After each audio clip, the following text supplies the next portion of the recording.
저 멀리 대지를 뒤흔드는 묵직한 발소리가 들려옵니다. 거대한 그림자가 서서히 들이우고 귓가를 찢을 듯한 포효가 대기 전체를 얼어붙게 만들죠. 그 순간 푸른 초원 위 아득한 태고의 숲에서 튀어나온 듯한 거대한 존재가 모습을 드러냅니다. 바로 압도적인 위형의 티라노사우루스 렉스. 그리고 그와 마주선 또 하나의 거대 생물. 웅장한 아프리카 초원을 수놓던 지혜로운 눈빛은 이 순간 맹렬한 투지로 변합니다. 거대한 상아가 번뜩이고 땅을 울리는 육중한 발소리는 경고음을 울립니다. 그는 바로 현존하는 육상 최대의 동물, 코끼리입니다. 서로 다른 시대와 공간에서 온 듯한 두 거대한 생명체. 약 6,800만 년 전 백악기의 제왕과 현대 초원의 지배자가 숨막히는 긴장감 속에서 서로를 마주합니다. 본능적인 경계와 함께 상대의 존재를 온몸으로 느끼는 순간, 여기서 시작됩니다. 아마도 인류 역사상 가장 원초적인 질문 중 하나. 만약에 티라노사우루스와 코끼리가 싸운다면? 그건 단순한 상상을 넘어 진화의 정점에서 맞붙는 지능과 본능, 압도적인 신체 능력의 충돌이 될 것입니다. 지금부터 그들의 능력을 하나씩 비교해 보겠습니다. 먼저 공룡의 제왕 폭군 도마뱀이라는 이름을 지닌 티라노사우루스 렉스입니다. 몸길이 최대 12m, 키 4m, 몸무게 9톤에 달했죠. 2층 건물만 한 거대한 생명체가 뿜어내는 위압감은 상상 이상이었을 겁니다.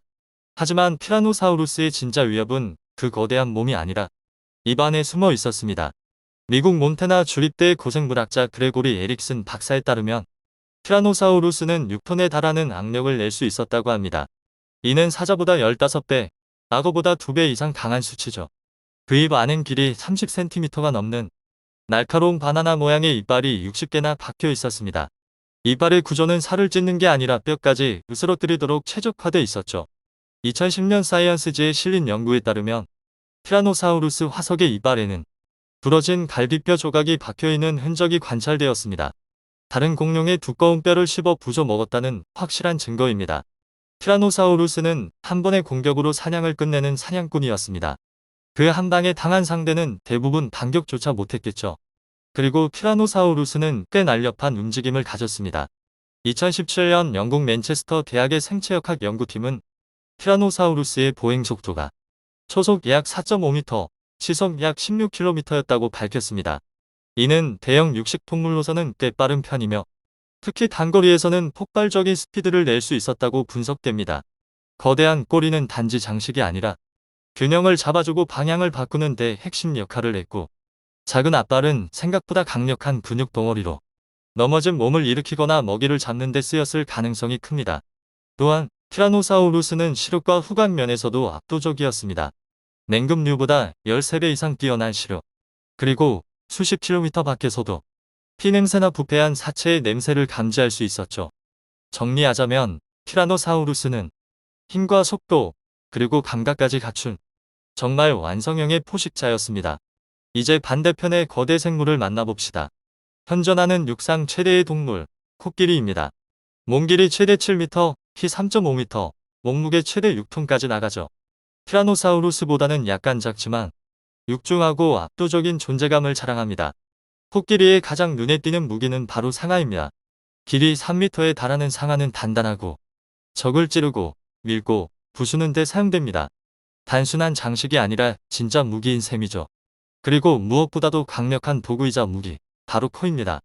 코끼리의 코는 약 4만 개의 근육으로만 구성되어 있으며 200kg이 넘는 물체를 들어 올릴 수 있을 정도로 강력합니다. 하지만 그 코는 단순히 무겁고 강한 게 아니라 굉장히 섬세하고 기민합니다. 잔디 한 줄기를 집어들 수 있을 정도로 정밀하며 위협 상황에서는 흙먼지를 뿌려 시야를 가리거나 적을 내던지는 데까지 활용되죠. 코끼리는 외부 공격에 매우 강한 피부도 가지고 있습니다. 최대 2.5cm에 달하는 두꺼운 피부는 웬만한 이빨이나 발톱으론 쉽게 뚫을 수 없습니다. 그리고 이 거대한 몸을 움직이는 네 다리는 단순한 기둥이 아닙니다. 놀랍게도 코끼리는 시속 40km까지 달릴 수 있습니다. 그 육중한 체구로도 말이죠. 코끼리는 뛰어난 지구력과 체력을 갖추고 있습니다. 하루에 수십 킬로미터를 이동하며 먹이를 찾고 물을 마시는 생활을 반복하죠. 심장과 폐, 그리고 근육의 구조가 장거리 이동에 최적화되어 있기 때문에 지구력 면에서는 티라노사우루스를 훨씬 앞설 가능성이 큽니다. 그리고 결정적으로 그들은 지능을 갖춘 존재입니다. 과학자들은 코끼리가 위협 상황에서 도구를 사용하거나 협력 행동을 한다는 점, 그리고 복잡한 기억력과 감정을 가진 동물임을 수많은 관찰을 통해 입증해 왔습니다. 심지어 코끼리는 자신이나 가족이 죽은 장소를 기억하고 그 앞에서 잠시 머무르기도 하며 적을 기억했다가 수년 뒤 복수하는 사례도 보고된 바 있습니다. 이 싸움에서 코끼리는 단순히 무게와 근육만으로 상대하지 않을 겁니다. 지능과 감정, 전략을 동원한 전투를 벌이게 될 것입니다.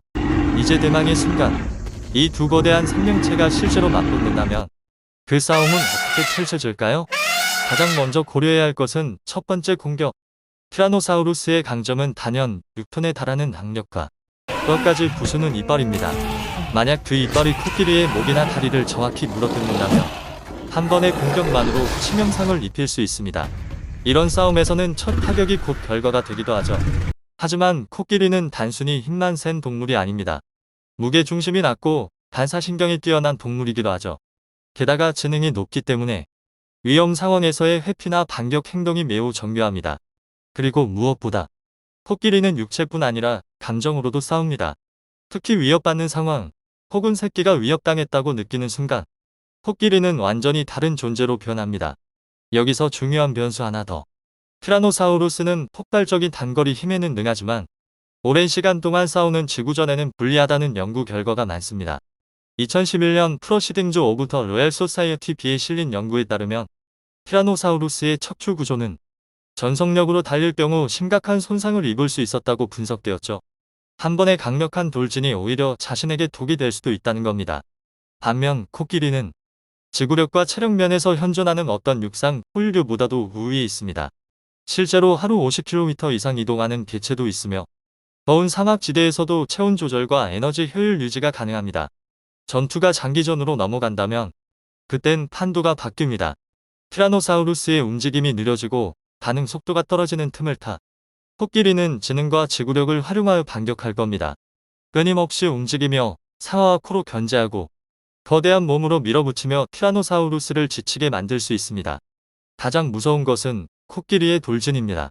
6톤짜리 트럭이 시속 40km로 전속력으로 들이받는다면 티라노사우루스라도 다리뼈가 부러지거나 균형을 잃고 넘어집니다.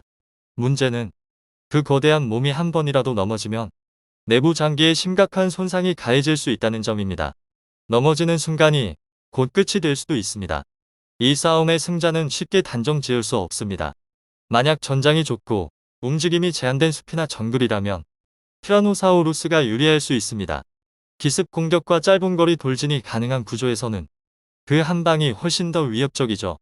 하지만 넓고 탁 트인 초원, 코끼리가 움직이며 거리를 벌릴 수 있는 지형이라면 이야기는 완전히 달라집니다. 코끼리는 넓은 공간을 활용해 자신의 장점인 지구력과 전략을 극대화할 수 있습니다. 게다가 티라노사우루스는 비슷한 체급의 방어력 강한 상대와 싸워본 경험이 거의 없습니다. 백악기 당시에도 티라노사우루스는 주로 상대보다 작고 약한 초식 공룡을 사냥했죠. 단단한 표피와 상어로 무장한 방어형 생물체와의 전투 경험은 거의 없었던 셈입니다. 반면 코끼리는 생존을 위해 다양한 위협에 맞서야 했습니다. 냉수의 공격, 환경적 문제, 그리고 인간들 수십만 년간의 진화를 통해 적응과 방어 능력을 키워온 존재죠. 여기서 핵심적인 차이 하나. 티라노사우루스에게 이 싸움은 사냥일 수 있지만 코끼리에게는 생존입니다. 사냥은 실패해도 다시 시도할 수 있습니다. 하지만 생존은 단 한 번이라도 지면 끝이죠. 그 절박함은 때로는 모든 능력을 뛰어넘는 힘을 발휘하게 합니다. 결론적으로 이 싸움은 단순히 힘의 승부가 아닙니다. 전략과 지형의 특징, 반응 속도와 생존 본능, 그리고 타이밍, 모든 요소가 변수가 되는 진화의 정점끼리의 충돌입니다. 어떤 한쪽이 반드시 이긴다고 말하긴 어렵습니다. 단기전에서는 티라노사우루스가, 장기전에서는 코끼리가 각자의 영역에서 우위를 보일 수 있겠죠. 이 싸움은 우리가 상상할 수 있는 가장 강한 생명체 구조미, 시간을 뛰어넘어 맞붙는 상상만으로도 재밌습니다. 만약에 이 싸움이 실제로 벌어진다면 승자는 누구였을까요? 댓글로 여러분의 상상을 남겨주세요.